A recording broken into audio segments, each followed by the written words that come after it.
Қайрат Нұртас бостандыққа шықты. Өнер иесін ата-анасы, достары, жанкүйерлерімен бірге күтіп алды. Қалай, дұрыс па бәрі?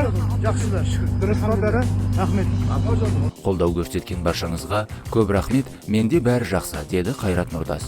Әншінің анасы Гүлзира Айдарбекова өз сұхбатында мұндай қиындықты ешкімге тілемейтінін айтып, сындарлы сәтті қолдау білдіргенге алғысын білдірді. Қуаныштысыз ба? Әрине қуанышты. Ешқандай ананы баласына сұрамасын.